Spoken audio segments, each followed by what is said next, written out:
आप सभी को जय हिंद, नमस्कार, राम राम। मेरा नाम है सौरभ सिंह चौहान और मैं अपने इस यूट्यूब चैनल एकेडमिक्स में आपका स्वागत करता हूं, जहां पर हम करते हैं क्लास 10th की मैथमेटिक्स की बात। और इस क्रम में जो चैप्टर हम कर रहे हैं इस टाइम, उसका नाम है वास्तविक संख्या यानी कि रियल नंबर्स। आपके सिलेबस का जो पहला चैप्टर है वो रियल नंबर्स यानी कि वास्तविक संख्या है, लेकिन इसको पढ़ाया बाद में जा रहा है। इसके पहले हम और मैक्सिमम चैप्टर्स अपने कंप्लीट कर चुके हैं। और वास्तविक संख्याओं में एक क्लास, इस चैप्टर में एक क्लास हम कर चुके हैं। आज हम अपनी दूसरी क्लास पर हैं, तो आइए बिना टाइम खराब किए, बिना समय खराब किए हम लोग चलते हैं दूसरी क्लास की शुरुआत पर, कि देखते हैं कि क्या क्या चीजें हमने लास्ट क्लास में कर ली थी, उसी के आगे हम लोग कंटिन्यू करेंगे।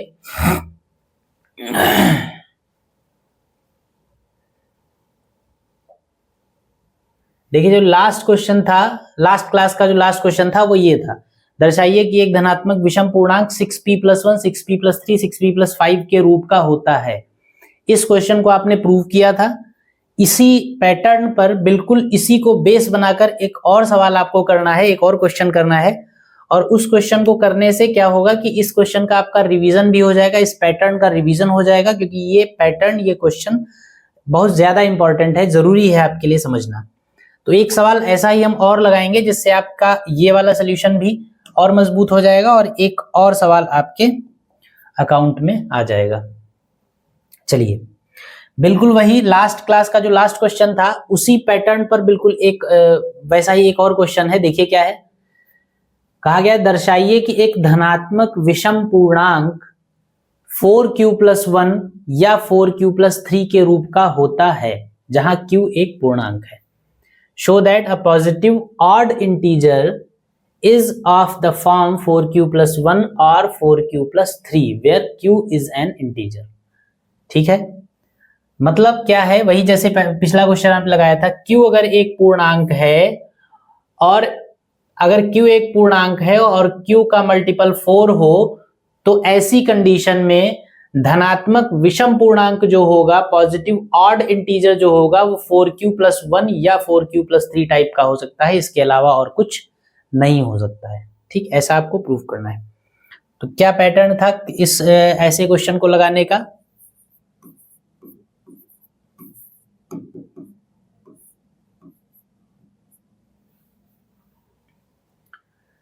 देखिए क्या तरीका था इसको लगाने का।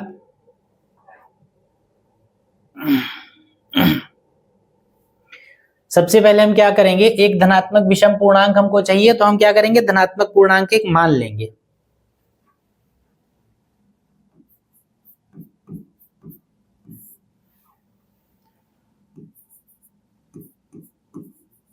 माना ए एक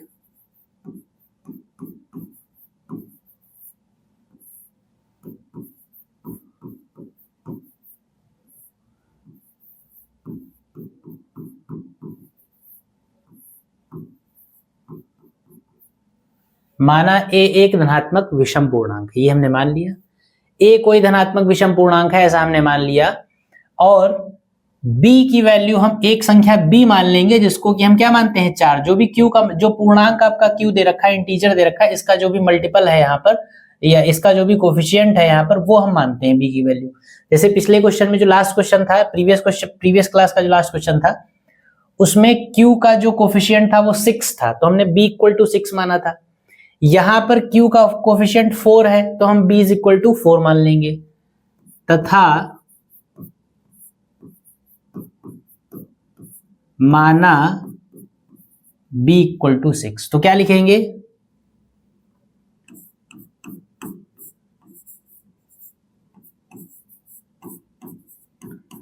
ये लाइन आप उस क्वेश्चन में भी बढ़ा सकते हैं जो आपने पिछला क्वेश्चन किया था। तो यूक्लिड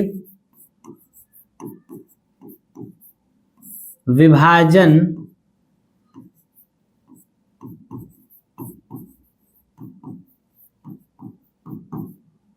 प्रमेय का अनुसार, यूक्लिड विभाजन क्या होता है, यूक्लिड विभाजन प्रमेय जो है वो क्या कहती है, वो ये कहती है कि अगर किसी संख्या a को किसी संख्या b से आप डिवाइड करिए, और डिवीजन अगर आपका मान लीजिए कितनी बार जा रहा है, p टाइम्स जा रहा है, और आपका शेषफल r बच रहा है, तो इसका मतलब हम क्या लिखते हैं, इसका मतलब हम लिखते हैं a = BP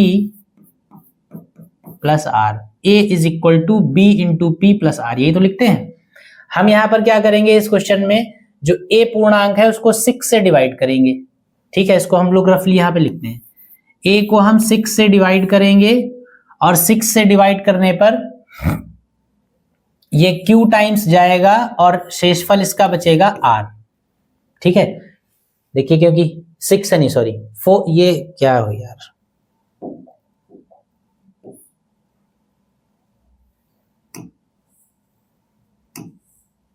ये 4 है, 4 लेके चलना ना, 6 तो पिछले क्वेश्चन में था।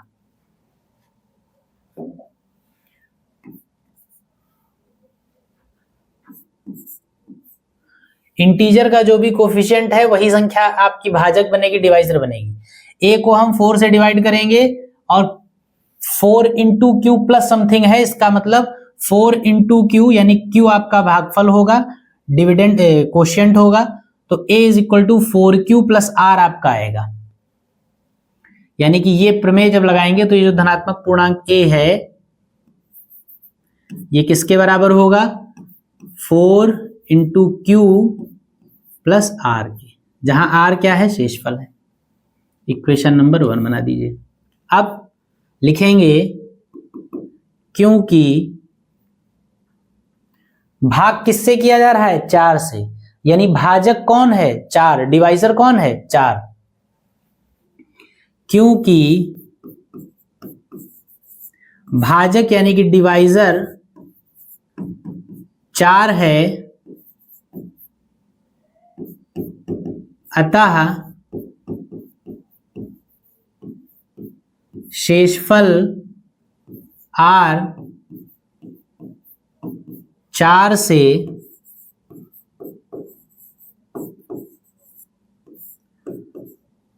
अधिक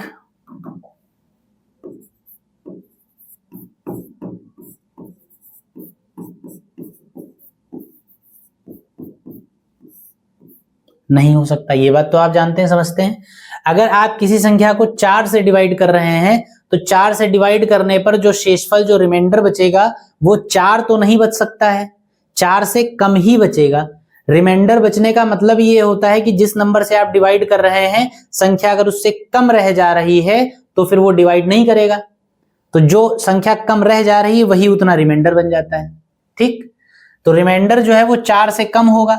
अगर रिमाइंडर 4 से कम होगा तो इसका मतलब हम क्या लिख सकते हैं, इसका मतलब हम लिख सकते हैं कि हमारा जो रिमाइंडर होगा r, वो या तो क्या करेगा, ये 4 या तो पूरा पूरा डिवाइड कर देगा। अगर पूरा पूरा डिवाइड कर देगा तो रिमाइंडर 0 बचेगा आपका, रिमाइंडर कुछ बचेगा ही नहीं। अगर पूरा पूरा डिवाइड नहीं करेगा तो रिमाइंडर कुछ बचेगा, कुछ बचने का मतलब 0 से कोई बड़ी संख्या, तो 0 से कोई बड़ी संख्या, तो रिमाइंडर आपका 0 से बड़ी कोई संख्या हो सकता है या खुद 0 हो सकता है। 0 होने का मतलब पूरी पूरी विभाजित हो जाएगी। लेकिन ये रिमाइंडर जो होगा ये 4 से हमेशा छोटा होगा, 4 के बराबर भी नहीं हो सकता और 4 से बड़ा भी नहीं हो सकता। 4 के बराबर अगर रिमाइंडर हो जाएगा तो इसका मतलब अभी टेबल जो है वो एक बार और लग जाएगा। अगर 4 से बड़ा होगा तब भी टेबल एक बार और लग के कुछ रिमाइंडर बच जाएगा। तो शेषफल जो है वो उस संख्या के बराबर कभी नहीं हो सकता है जिस संख्या से भाग किया जाए। यहां पर जो शेषफल बचता है वो इससे कम बचता है, इसीलिए उसको शेषफल कहा जाता है। अगर शेषफल इसके बराबर या इससे ज्यादा होता तो अभी भाग और आगे चलता रहता। तो शेषफल जो r है वो आपका 0 और 4 के बीच का कोई नंबर होगा, 0 के बराबर भी हो सकता है लेकिन 4 के बराबर नहीं हो सकता है। तो इसका मतलब क्या है, अगर आपका शेषफल 0 हो सकता है या 0 से बड़ा और 4 से छोटा हो सकता है, तो शेषफल r क्या क्या हो सकता है, r जो है वो 0 हो सकता है।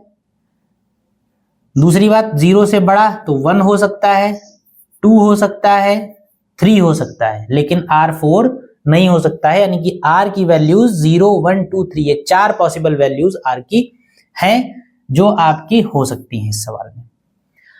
r की प्रत्येक वैल्यू के लिए a की वैल्यू निकाल लीजिए आप। तो r बराबर 0, 1, 2, 3 रिस्पेक्टिवली क्रमशः इस इक्वेशन 1 में आप रख दीजिए।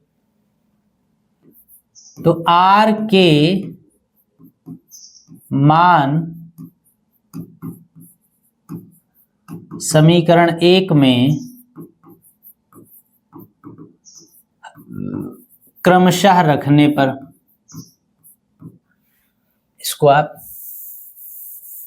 हटा दिया जाए इसको। सबसे पहले r बराबर 0 रखेंगे, तो r इज इक्वल टू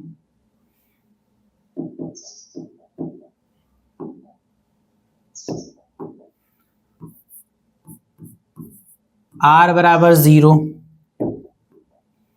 कितना आएगा, a is equal to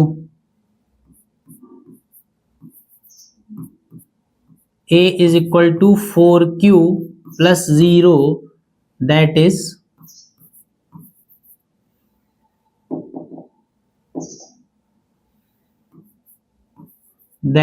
a is equal to 4q।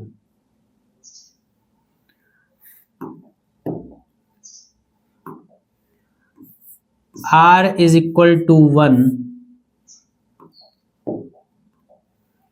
r is equal to 1 अगर रख दें तो a is equal to 4q plus 1 हो जाएगा। r इज इक्वल टू 2 रख दीजिए,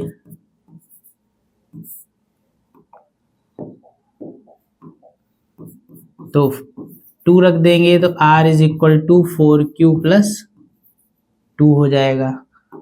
और एक लास्ट वैल्यू है r इज इक्वल टू 3 रख दीजिए,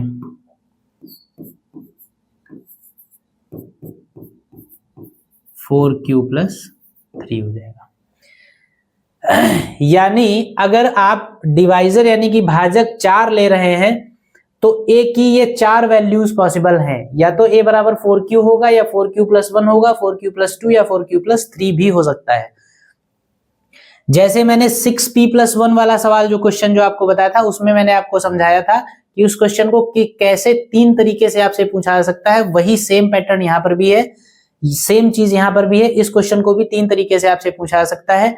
आपसे कहा जा सकता है कि सिद्ध कीजिए कि एक धनात्मक पूर्णांक 4q प्लस 1, 4q प्लस 2 या 4q प्लस 3 के टाइप का हो सकता है। अगर ये विषम हटा दिया जाए, केवल धनात्मक पूर्णांक पूछ दिया जाए, तो यहाँ पर प्रूफ में जो 2 नंबर्स लिखे हुए हैं, इन 2 की जगह पर ये 4 लिखे होंगे, ये चारों प्रूफ करने होंगे। तो सेम प्रोसीजर आप फॉलो करेंगे, आपको चारों आंसर मिल जाएंगे, ये 4 पूर्णांक आ जाएंगे। इसी तरीके से अगर धनात्मक विषम या धनात्मक सम यहां पर कर दिया जाए, विषम है, अगर सम होता, सम या विषम अगर आपसे पूछा जाए, तब भी आप क्या करेंगे, सेम प्रोसीजर को फॉलो करेंगे, चारों वैल्यूज निकालेंगे। बस इन चारों वैल्यूज में से सम और विषम को आप पहचान लेंगे। अगर सम पूछा जा रहा है तो जो इवन अगर पूछा जा रहा है तो इसमें जो भी इवन आपको मिले वो आपके आंसर्स हो जाएंगे, आपका रिक्वायर्ड प्रूफ हो जाएगा। अगर यहाँ पर विषम पूछा जा रहा है तो इन चारों में से जो जिनको आप विषम के रूप में पहचानिए, वो ऑड नंबर्स जो होंगे वो आपका आंसर हो जाएंगे या रिक्वायर्ड प्रूफ हो जाएंगे। यहाँ पर हमसे विषम संख्या पूछी जाए, मतलब प्रूफ करना है हमको, तो विषम इसमें कौन कौन से हैं, ऑड कौन कौन से हैं, आप देख लीजिए। 4q क्या है, 4 इवन नंबर है, q एक इंटीजर है, इवन इंटू इंटीजर यानी कि ये इवन नंबर ही होगा, यानी ये सम संख्या होगा। 4q प्लस 2 इवन नंबर और 2 भी इवन नंबर, यानी ये भी आपका इवन ही होगा, सम ही होगा। और 4q प्लस 3, अच्छा 2 इवन हो गए, बाकी के दोनों को देख लीजिए आप, बाकी के दोनों क्या हैं, 4q प्लस 1 4 इवन है, q इंटीजर है, even into integer that is even. 4q आपका सम संख्या होगा, लेकिन इस सम संख्या में 1 जोड़ देंगे तो विषम बन जाएगा, तो यानी ये क्या हो जाएगा, विषम। इसी तरीके से 4q सम होगा लेकिन 3 विषम है, और सम में जब विषम जोड़ेंगे आप तो ये आपका विषम संख्या यानी कि ऑड नंबर बन जाएगा। तो इस तरीके से जो 4 नंबर हमने निकाले उसमें 2 सम है और 2 विषम है। चारों अगर सम विषम की बात ना की जाए तो ये चारों आंसर, सम की बात की जाए तो ये सम वाले आंसर 2, अगर विषम की बात की जाए तो ये दोनों विषम वाले आंसर, और जैसा आपका सवाल होगा वैसा आपको प्रूफ करवाया जाएगा। यहाँ पर विषम की बात की गई है तो इसका मतलब एक धनात्मक विषम पूर्णांक क्या क्या हो सकता है, 4q प्लस 1 और 4q प्लस 3। तो बस इसी बात को आप लिख लेंगे यहाँ पर और आपका क्वेश्चन हो जाएगा कंप्लीट। अतः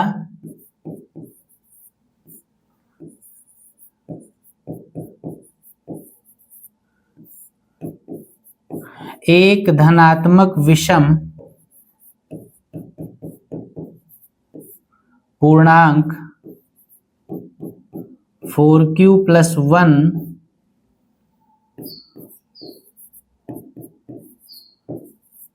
तथा 4q प्लस 3 होगा। ये आपका क्वेश्चन हो गया, सेम पिछला पैटर्न, और आपका रिवीजन भी हो गया होगा इस सवाल को लगाने से। लिखिए फटाफट।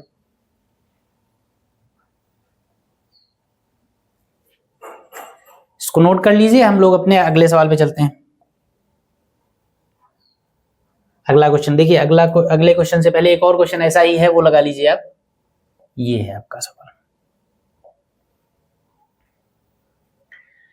एक क्वेश्चन है आपका, दर्शाइए कि प्रत्येक धनात्मक समपूर्णांक 2m के रूप का होता है तथा प्रत्येक धनात्मक विषम पूर्णांक 2m प्लस 1 के रूप का होता है। देखिए ये बात जानते हैं आप अगर याद पता नहीं ये चीजें अभी आपने यूज की हैं या नहीं यूज की हैं, अगर आपको कभी भी कोई सम संख्या माननी होती है तो उस सम संख्या को 2n टाइप का आप मानते हैं हमेशा। 2n टाइप का मतलब समथिंग इंटू 2। किसी भी नंबर में आप अगर 2 से मल्टीप्लाई कर दीजिए तो इवन हो जाता है। तो अगर कभी आपको इवन नंबर को आइडियलाइज करना होता है, मतलब इवन नंबर का आइडियल फॉर्म अगर आपको मानना होता है, तो आप इवन नंबर के उसमें क्या मानते हैं, 2n, यानी सम संख्या माननी होती है तो 2n मानते हैं, और विषम संख्या माननी होती है तो 2n प्लस 1 मानते हैं। लेकिन जो चीज अभी तक आप रिजल्ट के तौर पे यूज करते चले आए हैं या आगे रिजल्ट के तौर पे यूज करेंगे, उसको प्रूव करवाया जा रहा है आपसे कहा गया है कि दिखाइए इस बात को कि प्रत्येक धनात्मक सम पूर्णांक अगर आपको लेना है तो वो 2m ही होगा, और अगर धनात्मक विषम पूर्णांक आपको लेना है तो वो 2m प्लस 1 ही होगा। ऐसा आपको प्रूव करना है। प्रोसीजर अगेन सेम है, जैसा आपने पिछला क्वेश्चन लगाया है, पिछले 2 क्वेश्चन लगाए हैं, लास्ट क्लास का लास्ट क्वेश्चन और इस क्लास का पहला क्वेश्चन, बिल्कुल सेम उसी प्रोसीजर पे हम लोग चलेंगे। ध्यान हम सिर्फ ये देते हैं कि अगर m कोई पूर्णांक है, इंटीजर है, तो m का कोफिशिएंट क्या लिया गया है, 2 लिया गया है, तो हम डिवाइजर 2 मान के चलेंगे, भाजक 2 को लेकर चलेंगे। 4 लिया गया है तो हम भाजक 4 लेकर चलेंगे, 6 लिया गया है तो हम भाजक 6 लेकर चलेंगे। बस बाकी आप यूक्लिड थ्योरम लगा दीजिए और क्वेश्चन आपका उसी तरीके से सॉल्व हो जाएगा। देखिए चलिए मान के चलते हैं, एक धनात्मक सम पूर्णांक की बात की गई है और विषम पूर्णांक की भी बात की गई है, तो हम धनात्मक पूर्णांक लेकर चलते हैं।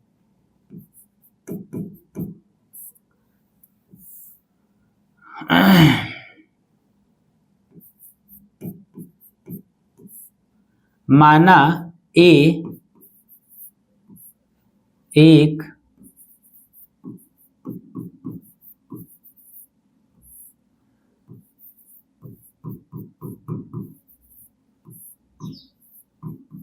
धनात्मक पूर्णांक है तथा b बराबर 2 है, और ब्रैकेट में इसको क्या लिख लीजिए, 2 को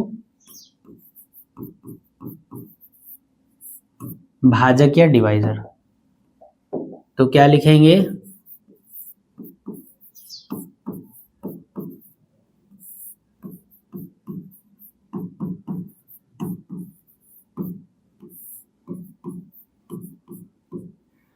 यूक्लिड प्रमेयिका से। यूक्लिड प्रमेयिका क्या होती है, संख्या बराबर भाजक गुणे इंटीजर नंबर जो भी है प्लस r, ये होती है यूक्लिड थ्योरम। यानी a इज इक्वल टू, भाजक है आपका 2m प्लस r, शेषफल है r 0, इक्वेशन नंबर 1। अब बात फिर वही है, लिखेंगे क्योंकि भाजक कितना है आपका, क्योंकि भाजक यानी कि डिवाइजर 2 है, अतः शेषफल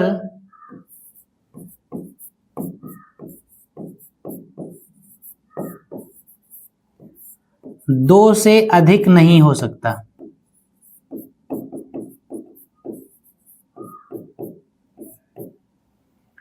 क्योंकि भाजक आपका 2 है इसलिए शेषफल 2 से ज्यादा नहीं हो सकता। ये बात क्लियर है, आपको समझ में आ गई होगी, जिसे 6 में बताया गया था, 4 में बताया गया था। अगर किसी संख्या को 2 से आप डिवाइड कर रहे हैं तो 2 से डिवाइड करने पर शेषफल 2 से ज्यादा बच ही नहीं सकता है, 2 भी नहीं बचेगा शेषफल। अगर 2 को बचना ही होता तो संख्या पूरी पूरी कट जाएगी 2 से। तो इसका मतलब शेषफल जो भी बचेगा 2 से कम संख्या बचेगी, 2 से कम बचेगी तभी वो शेषफल बनेगा। अदरवाइज डिवीजन और आगे बढ़ जाता। तो शेषफल 2 से ज्यादा नहीं हो सकता है। इसका मतलब शेषफल क्या क्या हो सकता है? दिस इंप्लाइज आर की वैल्यू क्या क्या हो सकती है? इसका मतलब आर की वैल्यू या तो शेषफल आपका 0 हो सकता है या 0 से बड़ा हो सकता है। 0 होने का मतलब पूरी पूरी कट गई, 0 से बड़ा होने का मतलब जो भी बड़ा नंबर है। लेकिन आर की वैल्यू 2 से कम होगी। 0 या 0 से ज्यादा लेकिन 2 से कम, क्योंकि 2 से ही डिवाइड कर रहे हैं तो शेषफल 2 के बराबर या 2 से ज्यादा नहीं हो सकता है। तो आर की वैल्यू 0 और 2 के बीच में होगी। तो इसका मतलब आर की वैल्यू क्या क्या हो सकती है? इसका मतलब आर की वैल्यू 0 हो सकती है और 1 हो सकती है, बस 2 से कम का मतलब 1 2 के बराबर नहीं आ सकती। तो आर के 2 मान संभव हैं, ये दोनों वैल्यूज को आप यूज कर लीजिए। आर के मान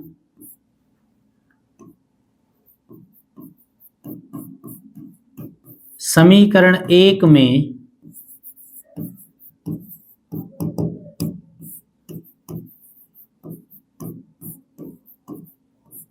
क्रमशः रखने पर, आर के मान समीकरण 1 में क्रमशः रखने पर तो क्या हो जाएगा? सबसे पहले आर बराबर 0,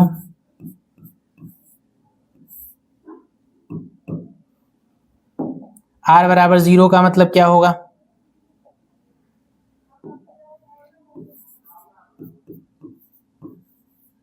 to M plus 0 that is A equal to 2m। दूसरी वैल्यू आर की क्या है? 1। तो अगर 1 रखेंगे तो a equal to 2m plus 1 हो जाएगा। इन दोनों को आप घेरे में कर लीजिए। हमसे कहा गया है कि आपको प्रूव करना है कि अगर धनात्मक सम पूर्णांक लें तो 2m होगा और विषम लें तो 2m प्लस 1 होगा। यहां पर धनात्मक पूर्णांकों के रूप में हमको 2 मिले हैं, एक 2m और एक 2m प्लस 1। तो देखिए 2m कैसा है? सम, और 2m प्लस 1 कैसा है? विषम। तो इसका मतलब अगर आपको सम लेना है तो ये होगा और अगर विषम लेना है तो ये होगा, बाकी तीसरा कोई मिला ही नहीं। तो बस रिजल्ट के फॉर्म में आप लिख देंगे, इसको लिखेंगे अतः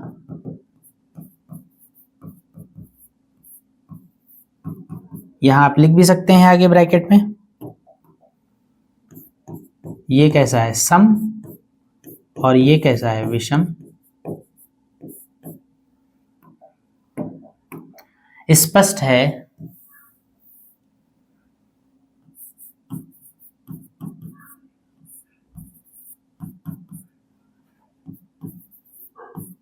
स्पष्ट है कि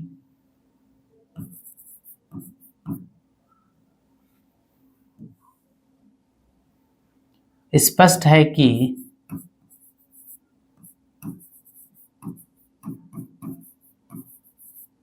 एक धनात्मक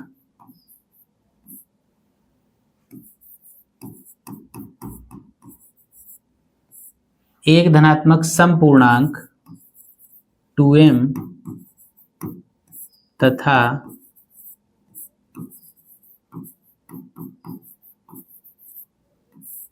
एक धनात्मक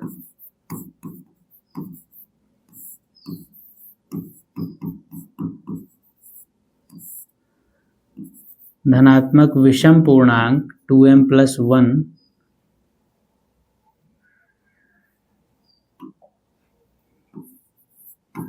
के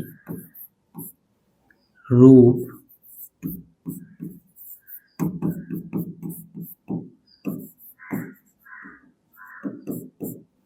का होगा।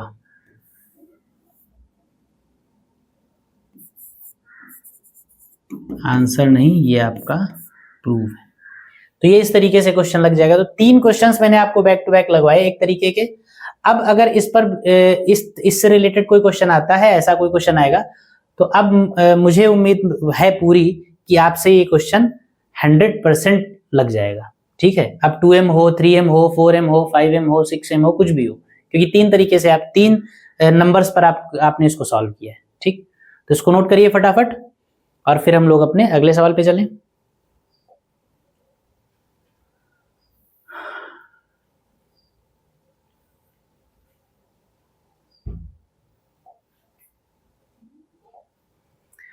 अगला सवाल देखें।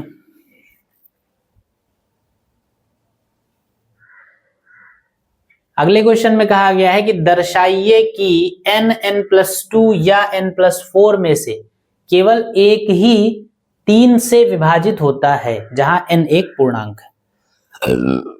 ओम, चलिए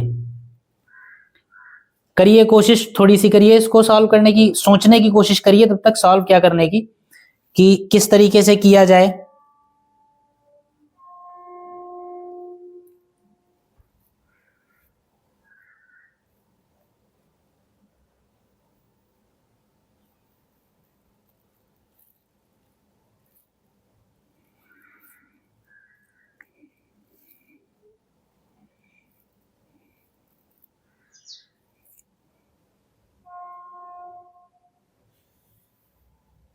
चलिए शुरू किया जाए।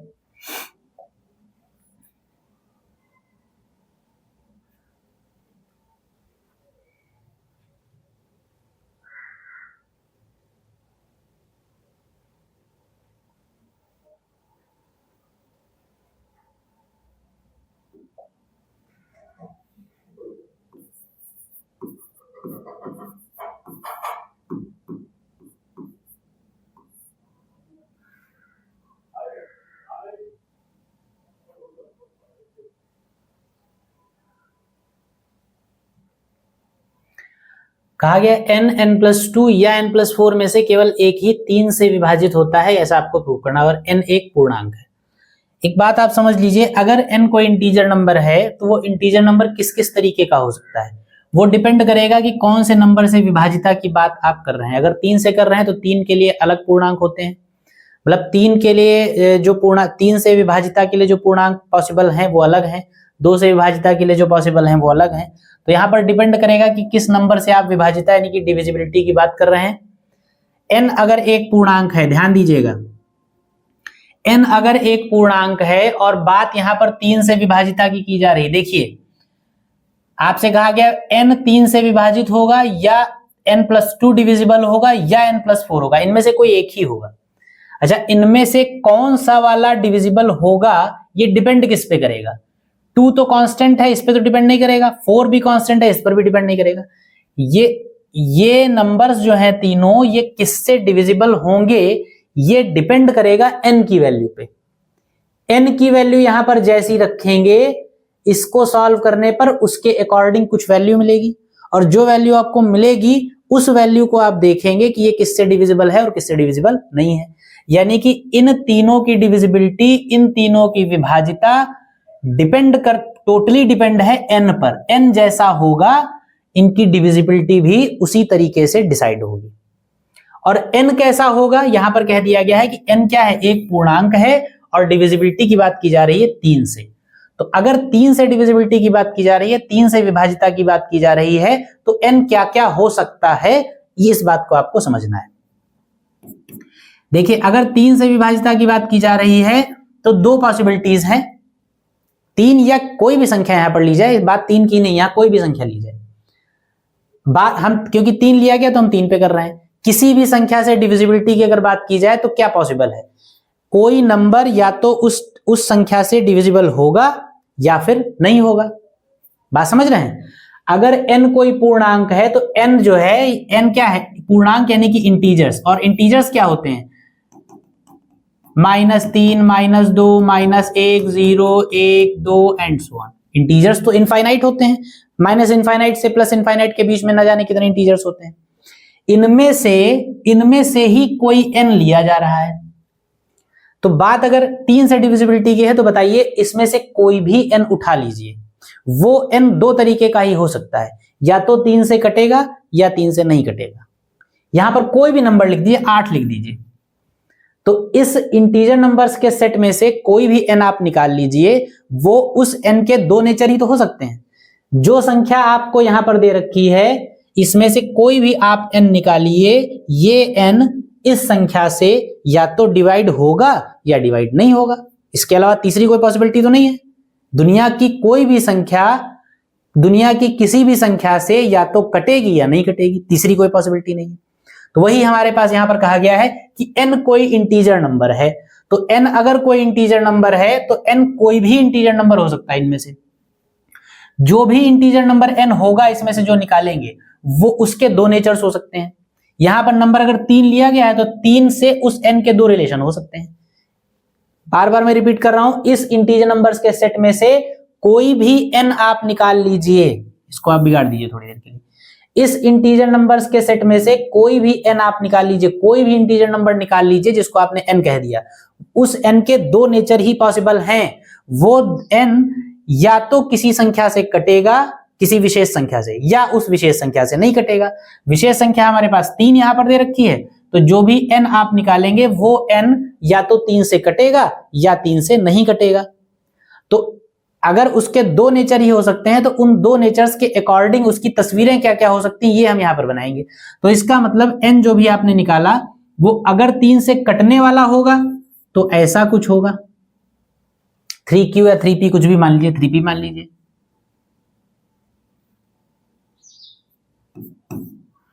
अगर n इसमें से जो भी निकल के आया, मतलब n क्योंकि एक इंटीजर नंबर है तो इस इंटीजर नंबर के सेट में से जो भी n आपने निकाला और नंबर आपको 3 दे रखा है तो वो n या तो इस 3 से कटेगा या नहीं कटेगा। तो अगर ये n जो आपने निकाला है बाई चांस कोई ऐसा n आपने निकाल के ले आए जो 3 से कट जा रहा है तो इसका मतलब वो 3p टाइप का होगा। और अगर 3 से नहीं कट रहा है तो कैसा कैसा हो सकता है? 3 से ना कटने का मतलब ये है कि 3 से काटने पर कुछ शेषफल बच जाएगा। बात समझ रहे हैं भाई? कोई संख्या 3 से अगर कट रही है तो इसका मतलब शेषफल कुछ नहीं बचा, तो इसका मतलब 3 का मल्टीपल है वो। और अगर 3 से नहीं कट रहा है तो शेषफल कुछ बच सकता है। किसी भी संख्या को 3 से काटने पर शेषफल कितना कितना बच सकता है? किसी भी संख्या को जब 3 से आप डिवाइड करेंगे तो शेषफल जो है या तो 1 बच सकता है या फिर 2 बच सकता है। इससे ज्यादा शेषफल तो बच नहीं सकता है, क्योंकि इससे ज्यादा में शेषफल 3 आ जाएगा और 3 जैसा ही आएगा तो फिर से पहाड़ा लग जाएगा।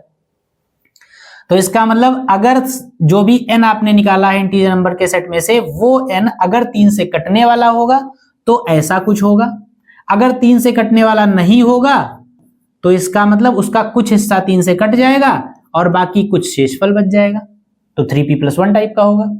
या इसके अलावा ऐसा भी हो सकता है कि कुछ हिस्सा कटने के बाद शेषफल 2 बच जाए, लेकिन इसके अलावा कुछ और नहीं हो सकता है। बताइए, ये बात समझ में आती है आपको? अगर आपसे कहा जाए कोई n ऐसा है जो 4 से, जिसकी विभाजिता की बात हम करें, तो बताइए इंटीजर नंबर्स में से कोई भी एक नंबर अगर आप ऐसा निकाल के लाइए जिसको आप n कह दीजिए और उस n की 4 से विभाजिता की बात की जाए, डिविजिबिलिटी की बात की जाए, तो आप क्या कह सकते हैं? जो भी n आप निकाल के लाए हैं वो या तो 4 से कटेगा या फिर नहीं कटेगा। अगर कटेगा तो 4m टाइप का होगा, नहीं कटेगा तो उसका कुछ हिस्सा कटेगा, बाकी शेषफल बच जाएगा। शेषफल मिनिमम कितना बच सकता है? 0 का मतलब कट गया और मिनिमम 1 बचेगा। या हो सकता है कुछ हिस्सा कटने के बाद शेषफल 2 बच जाए, या हो सकता है कुछ हिस्सा कटने के बाद शेषफल 3 बच जाए, या हो सकता है कुछ हिस्सा कटने के बाद शेषफल 4 बच जाए। तो 4 तो शेषफल बचेगा नहीं, 4 अगर रिमाइंडर बचेगा तो संख्या इसका मतलब कट जा रही है पूरी पूरी। तो अगर 4 से डिविजिबिलिटी की बात की जाए तो n की पॉसिबल वैल्यूज क्या क्या हो सकती हैं? 4 से अगर कट रहा है तो 4m हो सकती है, नहीं कटेगा तो 4m+1, 4m+2 और 4m+3 हो सकती है। तो अगर यहां पर यही सवाल मैं देखिए, एक एक क्वेश्चन में मैं बहुत सारे कई क्वेश्चंस में आपको बता रहा हूं। यहां पर ये नंबर्स, इन नंबर्स की विभाजिता आपसे पूछी जा रही 3 से, तो 3 से अगर पूछी जा रही, ये नंबर्स किससे डिविजिबल हैं किससे नहीं डिविजिबल हैं, ये डिपेंड करेगा n पर। n कोई भी इंटीजर नंबर हो सकता है और कोई भी इंटीजर नंबर किसी भी एक विशेष संख्या से कट सकता है या फिर नहीं कट सकता है। तो कोई भी इंटीजर नंबर जब इसमें से n आप निकालेंगे तो उस n का रिलेशन आपको इस नंबर के साथ देखना पड़ेगा जिस नंबर से विभाजिता की यहां पर बात की जा रही है। तो जो भी n आप निकालेंगे वो n या तो इस नंबर से कटेगा या नहीं कटेगा। कटेगा तो ऐसा होगा, नहीं कटेगा तो ऐसा प्लस उसका शेषफल। अब यहां पर 3 है तो 3p से शुरू होंगे और शेषफल कहां तक आ सकता है? 3p+1, 3p+2, इसके आगे नहीं जाएगा। अगर मान लीजिए ये 4 होता नंबर तो हम कहां से शुरू होते? 4 होता तो कटने वाली संख्या 4m हो जाती, ना कटने वाली संख्या है 4m+1, 4m+2 और 4m+3 हो जाती। अगर मान लीजिए यही नंबर यहां पर 2 होता तो हम क्या करते? तो n हम कैसा लेते? n जो भी लेते वो या तो 2 से कटने वाला होता या 2 से नहीं कटता। अगर 2 से कटता तो 2m होता और 2 से नहीं कटता तो 2m+1 होता, इसके आगे नहीं जाता क्योंकि शेषफल इससे ज्यादा बचेगा नहीं। अगर यहां पर n 5 होता तो n हमारा क्या क्या हो सकता था, इसमें से जो भी n निकालते वो या तो इस 5 से कटता या फिर नहीं कटता। अगर कटता तो 5m टाइप का होता, अगर नहीं कटता तो 5m plus 1, 5m plus 2, 5m plus 3 और 5m प्लस 4, इतने होते, n की इतनी पॉसिबल वैल्यूज होती। तो यानी n की इन सारी वैल्यूज को आपको यूज करना पड़ता। बात समझ में आ रही है? हो सकता है एक बार में आपको थोड़ा सा लगे कि ये क्या चीज है, लेकिन मैं बार फिर से रिपीट करूंगा कि ये मॉडर्न अलजेब्रा है भाई साहब।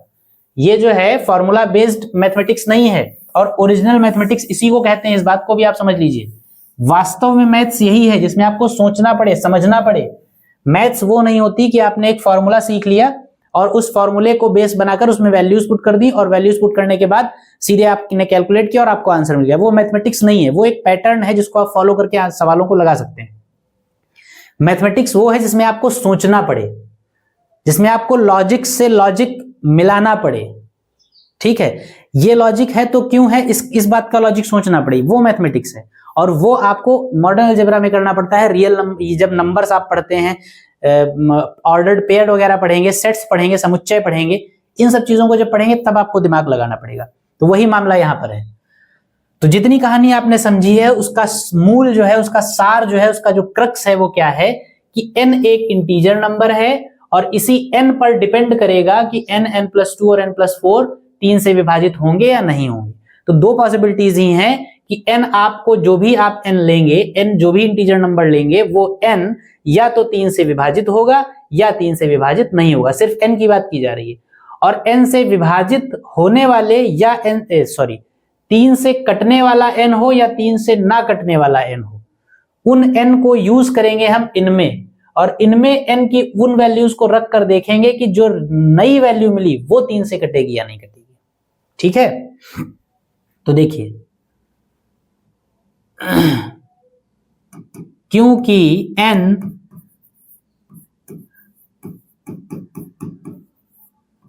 एक पूर्णांक है इसलिए n बराबर क्या हो सकता है, n जो भी पूर्णांक होगा वो या तो 3 से कटेगा या 3 से नहीं कटेगा।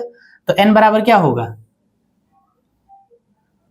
या तो n जो भी आपने लिया वो 3 से विभाजित होने वाली संख्या होगी, या 3m+1 हो सकता है, या 3m+2।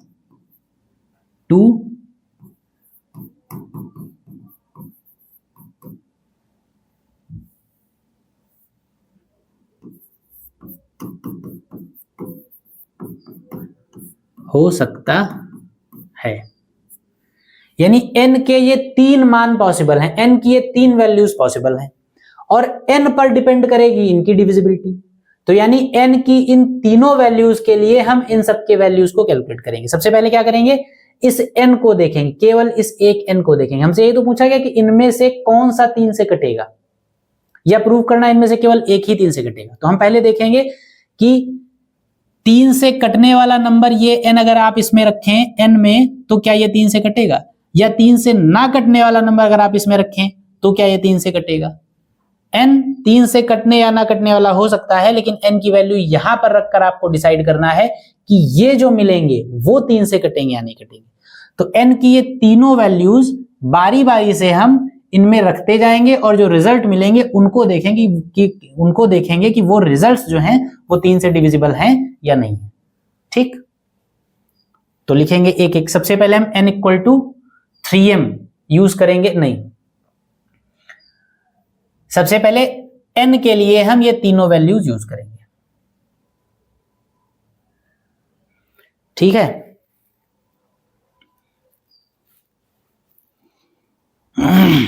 चलिए शुरू करते हैं। एक एक, ये पहले सबसे पहले हम 3m को लेंगे और इन तीनों में रख के देखेंगे।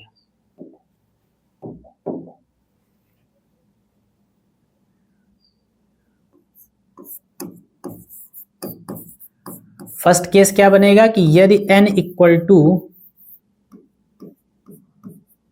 3m, अगर n = 3m आया तो इसका मतलब पहला,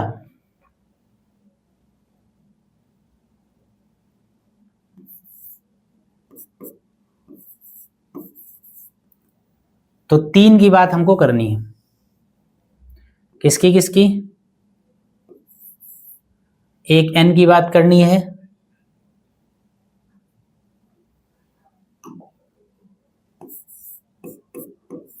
एक n+2 की बात करनी है और एक n+4 की बात करनी है।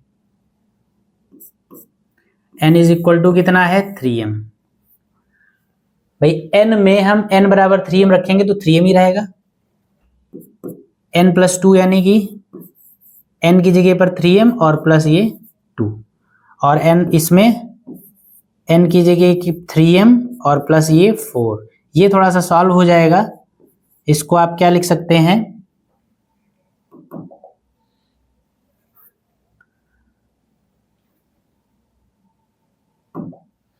इसको आप लिख सकते हैं 3m + 3 + 1, यानी कि इसको आप लिख सकते हैं 3m + 1 और +1।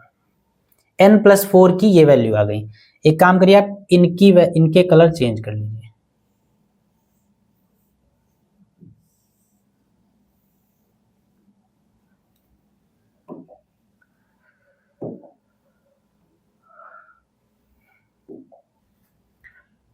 ये आपका n है, ये आपका n+2 है और ये आपका n+4 है। इस n की जगह पर आप ये वैल्यूज रखेंगे। तो n की जगह 3m रखा, n की जगह 3m प्लस 3m रखा +2 बना रहा, n की जगह 3m रखा +4 बना रहा। इनको सॉल्व कर लिया। अब n बराबर 3m इन तीनों में जब हमने रखा, तो जो मिले उनको आप देखिए कि ये 3 से विभाजित हो रहे हैं या 3 से विभाजित नहीं हो रहे हैं। तो देखिए n में जब हमने 3m रखा तो ये जो n की वैल्यू मिली 3m, ये क्या है? ये 3 से विभाजित है। n+2 ये 3 से कटेगा भाई, ये 3m 3 से कट रहा है लेकिन 2 शेषफल बच रहा है, तो ये विभाजित नहीं है।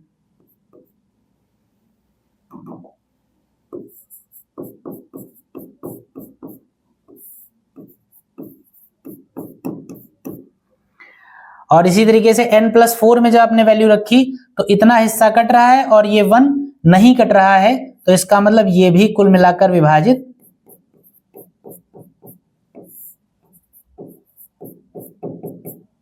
नहीं है।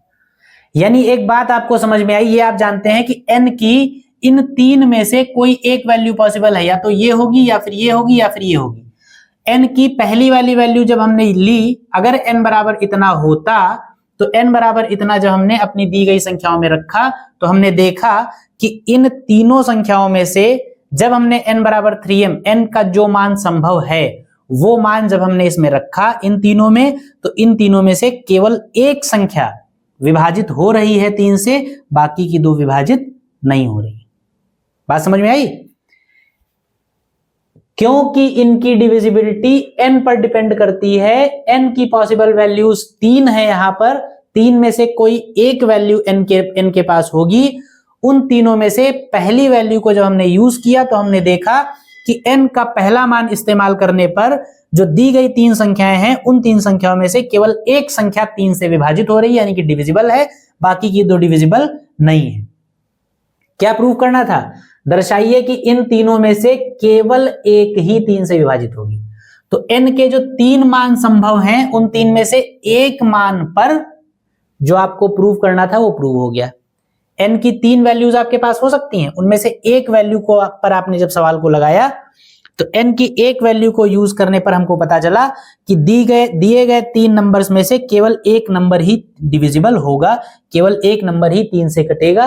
यानी n के पहले मान पर जो आपका रिक्वायर्ड प्रूफ था वो आ गया। n बराबर 3m अगर आप लेंगे तो इन 3 में से कोई एक ही विभाजित होगा। इसी तरीके से दूसरा ले लीजिए आप।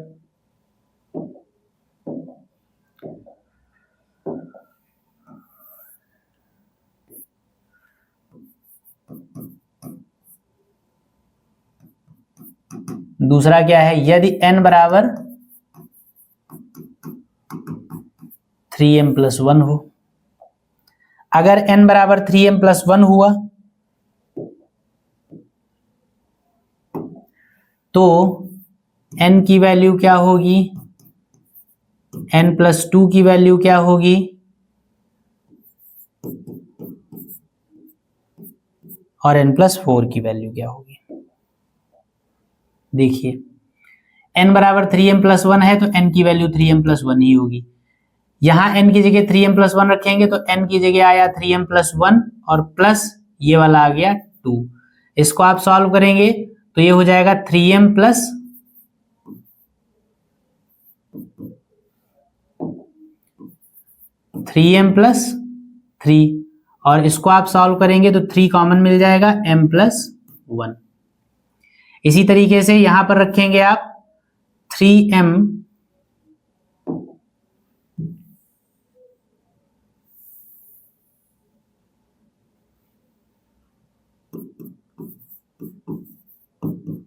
(3m+1)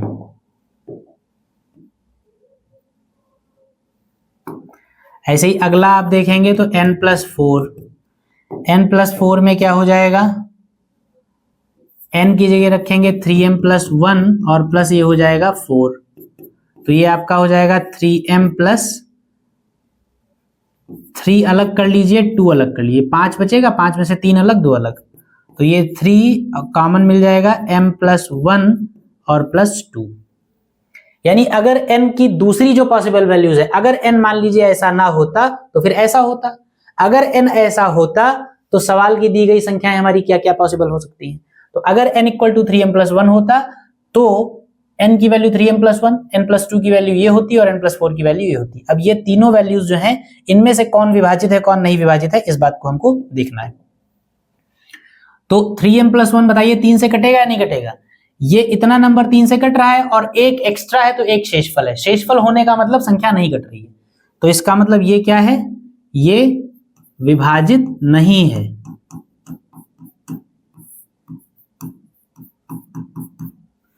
दूसरा n+2, 3m+1, m+1 कोई भी नंबर हो लेकिन उसका जो कोफिशिएंट है, जो गुणांक है वो 3 है, 3 के गुणांक होने का मतलब ये कि ये संख्या 3 से कट जाएगी, तो इसका मतलब ये क्या है,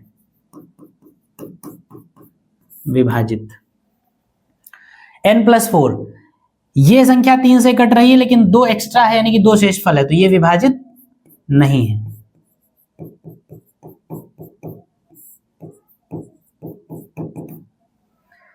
यानी n के जो भी मान संभव हैं उनमें से 2 वैल्यूज को आपने यूज करके देख लिया। पहली वैल्यू को जो यूज किया तो दी गई संख्याओं में से केवल एक संख्या ही 3 से कट रही है, 3 से डिविजिबल है, विभाजित है। दूसरी वैल्यू को जब आपने यूज किया तो दूसरी वैल्यू को यूज करने पर भी दी गई संख्याएं n+2 और n+4 में से केवल एक संख्या ही विभाजित आ रही है, बाकी विभाजित नहीं हो रही है। इसी तरीके से तीसरी स्थिति भी हम देख लेते हैं, क्योंकि n की 3 पॉसिबल वैल्यूज हैं, ये या फिर ये। तो अगर ये होगी तो ये स्थिति होगी, अगर ये होगी तो ये स्थिति होगी। अगर इन दोनों में से कोई वैल्यू ना होती n की, ये वैल्यू होती, तो हम देख लेंगे कि दी गई संख्याएं विभाजित होंगी या नहीं होंगी। ठीक है, मैं बार बार डिस्क्लेमर दे रहा हूं, बार बार ये बात रिपीट कर रहा हूं कि आपको ये मैथमेटिक्स बिल्कुल अलग लग रही होगी, बिल्कुल अजीब सी लग रही होगी कि ये क्या हो रहा है, जो मन हो रहा है वो कर रहे हैं, जो मन हो रहा है सोच रहे हैं, लेकिन ऐसा नहीं है। ये फिर मैं कहूंगा यही मैथमेटिक्स है जिसमें आपको सोचना पड़े। फॉर्मूले a+b का होल ऑफ स्क्वायर आप जानते हैं, उसमें a और b की वैल्यू रख दिया, उसका आंसर निकालिए, ये मैथ्स नहीं है। ठीक है, ये प्राइमरी मैथमेटिक्स है। वो मैथ बनी इसी से है। ठीक है, तो जिससे वो मैथमेटिक्स बनी है जो आपको इजी लगती है, थोड़ी बहुत, हो सकता है बहुत लोगों को वो भी इजी ना लगती हो, जिससे मैथमेटिक्स बनी वो ये है। तो इसको, ये चीजें ऐसी होती, इसमें इसका कोई ऐसा फॉर्मूला नहीं जो आपको कोई बता देगा तो आपको आसान लगने लगेगा। इसका एक ही तरीका है कि जो चीजें आपको बताई जा रही हैं उनको आप सोचिए। जो आपको इंटीजर नंबर्स पे ये 3m हो सकता है, 3m+1 हो सकता है, 3m+2 हो सकता है, इनके होने की जो भी पॉसिबिलिटीज बताई जा रही होने या ना होने की, वो मैं कोशिश कर रहा हूं कि बिल्कुल डिटेल्ड बताऊं आपको। कहीं पर ये याद नहीं कराने की कोशिश है मेरी कि आप ये ऐसा होता है, आप याद कर लीजिए ऐसा क्यों होता है। इसीलिए मैंने पहले शुरुआत के 5 मिनट में मैंने आपको बताया कि अगर 3 है तो क्या होगा, अगर 4 है तो क्या होगा, अगर 5 है तो क्या होगा, और जो होगा वो क्यों होगा। तो इसलिए आप धैर्य से पढ़ते रहिए। थोड़ा सा कठिन ये लग सकता है, थोड़ा सा मतलब अजीब सा लग सकता है, अलग सा लग सकता है, लेकिन ऐसा ही है, क्या किया जाए इसका। यदि n की तीसरी पॉसिबल वैल्यू जो है वो क्या है 3m+2। हो सकता है n ये या फिर ये ना होकर ये होता, अगर ये होता तो nn+2 और n+4 क्या रोल प्ले करते, चलिए देखते हैं। सबसे पहले n की वैल्यू,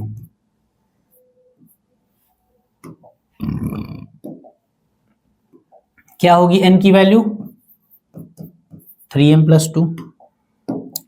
दूसरा n+2 की वैल्यू क्या होती, n की जगह 3m+2 और प्लस ये वाला 2, ये हो जाएगा 2 और 2 एक 4, 4 में से 3 इधर ले लीजिए तो उसमें 3 कॉमन मिल जाएगा, m+1 बचेगा और प्लस ये 1। अगर शॉर्ट लगने लगे तो आप भाई सॉल्व कर लीजिए लिख के। 3m प्लस इसमें से एक उधार लीजिए 3 हो जाएगा, यहां पर बचेगा 1, यहां 3 कॉमन ले लीजिए m+1 हो जाएगा और प्लस बचेगा 1, ये n+2 की वैल्यू आ गई। इसी तरीके से n+4 को सॉल्व कर लीजिए, क्या होगा n की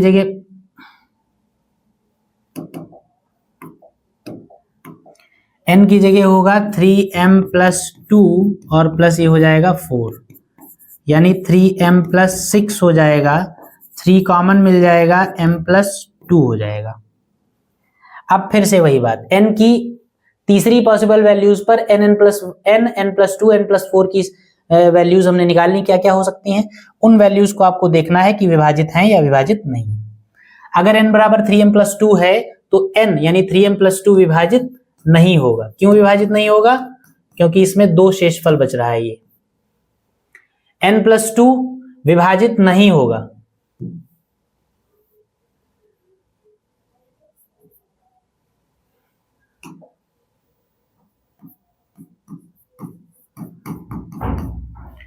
ये विभाजित नहीं होगा। क्यों विभाजित नहीं होगा, क्योंकि यहां पर शेषफल 1 बच रहा है। n+4 विभाजित होगा। क्यों विभाजित होगा, क्योंकि यहां पर जो भी नंबर है वो पूरा पूरा 3 से कट रहा है, शेषफल कुछ नहीं बच रहा है, विभाजित होगा।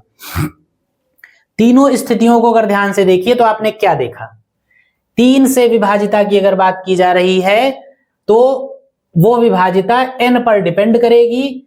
इस n की ये n क्योंकि पूर्णांक संख्या है, तो इस अगर किसी भी पूर्णांक संख्या को 3 से रिलेट करके आपको मानना है तो 3 पॉसिबिलिटीज उसकी हैं, 2 पॉसिबिलिटीज उसकी हैं, या तो वो 3 से कटेगी संख्या या वो 3 से नहीं कटेगी। तो ऐसा n जो 3 से विभाजित हो जाए वो 3m हो सकता है, और ऐसा n जो 3 से विभाजित ना हो वो 3m+1 और 3m+2 हो सकता है। n की वैल्यू पर ही डिपेंड करेगा कि n, n+2 और n+4 में से कौन 3 से कटेगा। n की ये 3 संभव मान है, n की ये 3 पॉसिबल वैल्यूज हैं। n की एक एक वैल्यू को यूज करके आप इन तीनों के मान निकालेंगे और इन तीनों के मान निकालकर देखेंगे कि वो जो वैल्यूज आपको मिली वो वैल्यूज 3 से कट रही हैं या 3 से नहीं कट रही हैं। n बराबर पहली वैल्यू हमने 3m जब ली तो हमने देखा कि n, n+2 और n+4 में से केवल n 3 से विभाजित है, बाकी के दोनों 3 से विभाजित नहीं है। यानी कि n का मान अगर इतना होता तो n, n+2 और n+4 में से इन तीनों में से कोई एक ही 3 से कटता, बाकी के 3 से नहीं कटते। उसके बाद मान लीजिए n का मान 3m नहीं होता, n का मान 3m+1 भी हो सकता था। तो अगर n की वैल्यू 3m+1 होती तब हमने वैल्यू रख के देखी तो हमने को पता चला कि n+2 3 से विभाजित होगा, बाकी के विभाजित नहीं होंगे। यानी बात फिर वही है कि n की जब दूसरी वैल्यू आपने यूज की तो आपको पता चला कि n, n+2 और n+4 में से कोई एक डिविजिबल है, बाकी की 2 डिविजिबल नहीं है। इसी तरीके से अगर n की तीसरी वैल्यू पॉसिबल होती, हो सकता है इन दोनों वैल्यूज में से n का कोई मान ना होता तो फिर तीसरा होता, तीसरे के अलावा और कुछ हो नहीं सकता था। तो अगर n का ये तीसरा मान होता तो n की इस वैल्यू को यूज करके हमने देखा कि n, n+2 और n+4 में से फिर से कोई एक ही 3 से डिविजिबल है, बाकी के डिविजिबल नहीं है, विभाजित नहीं है, यानी इस बार n+4 विभाजित है। तो कहने का मतलब यह है कि n के जितने मान संभव हैं उन सारे मानों को इस्तेमाल करके हमने देखा हर स्थिति में n+2 और n+4 में से कोई एक ही 3 से विभाजित हो रहा है, एक से ज्यादा संख्याएं 3 से नहीं कट रही हैं। ये बात हमको तीनों स्थितियों में दिख रही है और यही बात आपको प्रूव करनी थी कि दिखाइए कि n+2 और n+4 में से केवल एक ही 3 से विभाजित होगी, जबकि n एक पूर्णांक है। तो n अगर एक कोई पूर्णांक है तो n ऐसा हो सकता है, ऐसा हो सकता है, ऐसा हो सकता है। तो n के पूर्णांक होने पर हमने देख लिया कि n पूर्णांक ऐसा वाला हो, चाहे ऐसा वाला हो, चाहे ऐसा वाला हो, तीनों ही स्थितियों में n+2 और n+4 में से कोई एक विभाजित होगा, बाकी के दो विभाजित नहीं होंगे। ठीक, तो बस इसी बात को आप रिजल्ट के तौर पे लिखेंगे। कैसे लिखेंगे?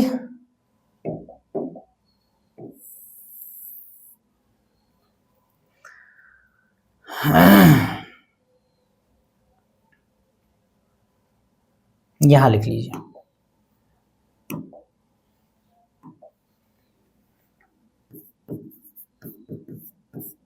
स्पष्ट है कि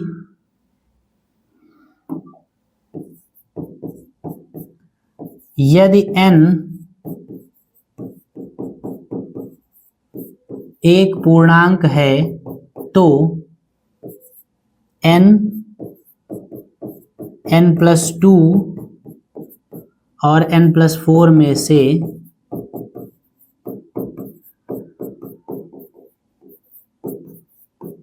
कोई एक ही 3 से विभाजित होगा। ठीक, बस यही आपका प्रूव है। ये बहुत शानदार क्वेश्चंस हैं, ये हमेशा लॉन्ग में आपको मिलेंगे। ठीक है, हमेशा लॉन्ग में मिलेंगे और ये ज्यादातर ऐसे लोग होंगे जो हो सकता है इनको मेमोराइज करें, लेकिन ऐसा जुल्म ऐसा वो मत करिएगा। बहुत डिटेल्ड वर्जन में मैंने आपको समझाने की कोशिश की है, तो आप मेहनत करके इसको तैयार करने की कोशिश करिएगा, ये समझ में आपको आएगा। ऐसा नहीं है, क्लास को आप इस क्वेश्चन को कई 1 से 2 बार रिपीट करके 2-3 बार देख लीजिए तो चीजें आपके दिमाग में बैठ जाएंगी कि यहाँ एक्चुअली बात क्या की जा रही है। ठीक, तो इस क्वेश्चन को नोट करिए और इसी क्वेश्चन के साथ हम लोग आज की क्लास को रोकेंगे यहीं पर, क्योंकि सवालों की संख्या और टाइम दोनों पर्याप्त हो चुका है। तो अगले क्लास में हम लोग मिलेंगे कुछ और नए सवालों के साथ, नए क्वेश्चंस के साथ। तब तक आप लोग पढ़ते रहिए और सवालों को लगाते रहिए। आप सभी प्यारे बच्चों को तब तक के अगली क्लास तक के लिए जय हिंद।